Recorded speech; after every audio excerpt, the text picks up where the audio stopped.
Welcome back. Let's head to Caymanas Park, where Ian Prasard's classy filly run, Julie Run, on the former champion jockey Dane Dawkins, went all the way in the feature event on today's New Year's Day program as the 2025 racing calendar got underway at Caymanas Park. Spencer Darlington reports.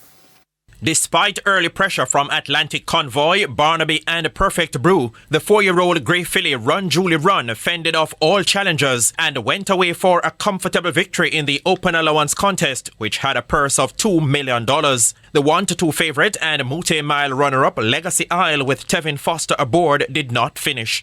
As they're at the 5/16th and coming into the top of the lane, the brave Run Julie Run, the grey filly, holds that lead and shows them her rear end. Barnaby kicking in on the outside now. Atlantic Convoy and Perfect Brew racing up next, but it is the brave Run Julie Run with that lead. She's a local horse inside the final furlong. It is Run Julie Run. She's opening up a gap. I don't think they can catch her inside the final 16th. This is the Miracle Man Cup, and the brave Run Julie Run continues to show her prowess. Barnaby is back in second. Perfect Brew, Rainsville have gone by together with Atlantic Convoy.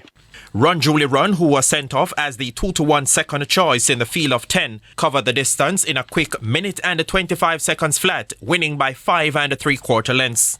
Well, this ride is like a joy, like a riding like when you're young and you go into the park.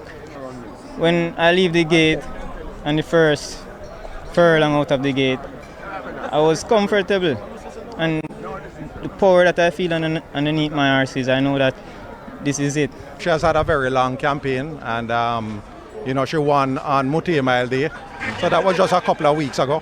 So we just gave her a couple of works to just keep her fresh. She's a very difficult horse to keep quiet. She likes to run, so we just allowed her to get a few little easy spins, and she came and ran a fantastic race. Meanwhile, Multi